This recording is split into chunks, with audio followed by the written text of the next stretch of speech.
Qu'est-ce qui lui arrive à la 2? Il faut faire chauffer l'appareil ou...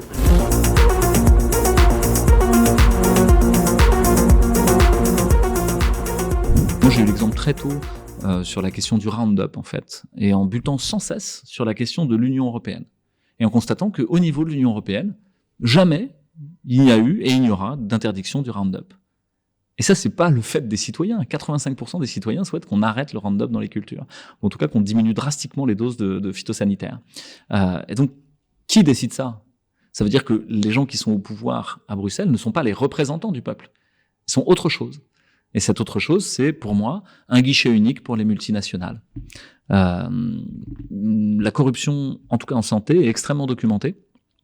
Il y a un rapport de la Commission européenne, ce qui ne manque pas de piquant quand on sait ce qu'est la Commission européenne et le niveau de corruption qu'elle atteint, date de 2014, et qui dit que le secteur de la santé est l'un des plus sensibles à la corruption aujourd'hui, que l'ensemble des instances publiques et privées et universitaires sont arrosées de pognon par les multinationales du médicament et de la data.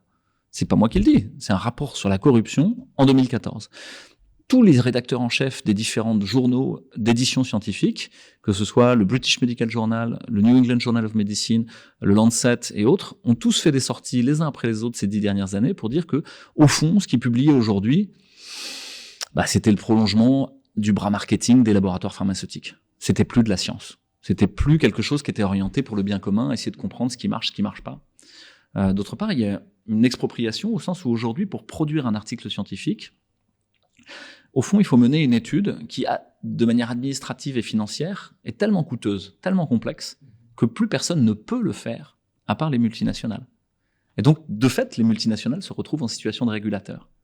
Voilà, je ne sais pas si c'est clair, mais ça veut dire qu'à la fois dans la création du savoir et à la fois ensuite dans la pratique du soin, aujourd'hui, c'est pas le bien commun qui préside à la décision. Là, faut être réaliste, arrêter de se voiler la face et de faire semblant que si vous votez pour l'un ou pour l'autre, ça va changer quelque chose. C'est pas vrai. Ou que si vous allez manifester dans la rue, ça va changer quelque chose.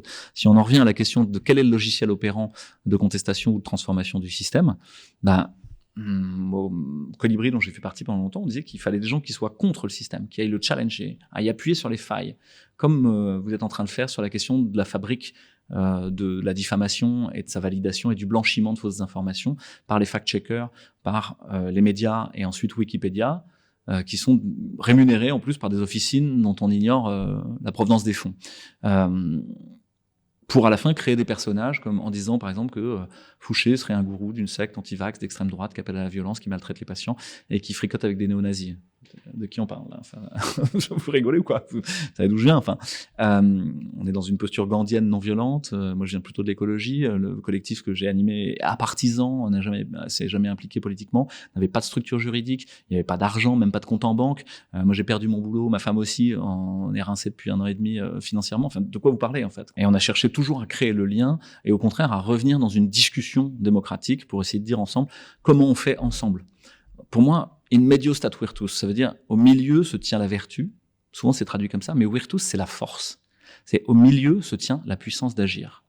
Si vous êtes au milieu, si vous êtes à l'extrême gauche, à l'extrême droite, vous n'avez pas de force, vous changerez rien. Et ça se saurait si Mélenchon ou Le Pen avaient dû être élus, ça serait déjà passé, quoi. Donc ça n'arrivera jamais. Donc la question, c'est de dire à quel endroit j'ai une puissance d'agir, à quel endroit je peux transformer le système.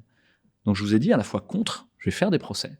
Là, il y avait procès à faire pour tout ce qui s'est passé, et là, il faut que les gens les fassent au niveau pénal, etc. Et donc si votre énergie, votre joie est de faire des procès, allez-y, parce qu'il y en a vraiment à faire, parce qu'il faut aller appuyer sur les failles et faire tomber ce qui est corrompu dans le système.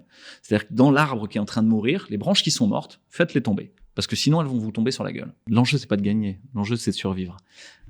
Ensuite, il y a des gens qui sont alternatifs, qui sont à côté du système, et qui proposent d'autres choses. Proposent d'autres médias, proposent d'autres structures de santé, d'autres structures d'éducation populaire, etc., qui créent petit à petit quelque chose qui serait désirable. Ah ouais, ça, ce serait bien, en fait. Le conseil scientifique indépendant qu'on a créé, au fond, c'est une institution désirable. On a besoin d'une structure d'éducation populaire, exemple de conflit d'intérêts, où il n'y a pas d'argent, tout le monde est bénévole, et qui permettent aux gens de mieux s'informer pour donner leur consentement ou pas, et qui permettent aux décideurs publics de s'informer pour prendre une décision politique ou pas, en fonction de ce qu'ils ont appris. On a besoin de ça. Bon, très bien.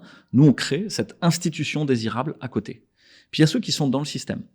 Ceux qui sont dans le système, c'est ceux qui vont permettre de changer d'échelle et de transformer de l'intérieur le système. Donc, il faut des instituts qui restent à l'école, des profs qui restent dans les écoles. Il faut des soignants qui restent dans l'hôpital. Il faut des médias, des journalistes qui restent dans les médias dominants. Parce que ceux-là, ils vont s'inspirer de ce qui est en train d'être fait à côté. Parce que les failles auront été ouvertes par ceux qui étaient contre, ils vont dire, bah là, ouais, ça va pas, il faut qu'on change ça. Parce qu'il y a trop de corruption, il y a trop de collusion entre les journalistes, les politiques, les financiers. Ok, faut qu'on arrête d'être les chiens de garde médiatiques du pouvoir financier et politique. Et donc, ils vont faire autre chose. Et petit à petit, ils vont mettre autre chose dans le système. Donc, pour moi, il y a ces 3 dimensions-là. Et là, chacun vibre différemment et a des envies différentes. Il y en a, ils ont vachement envie de créer quelque chose de nouveau. Ils ont plein de joie à le faire. Ça les met en lien avec des gens. Il y en a d'autres, c'est une branche à prendre. Il faut y aller.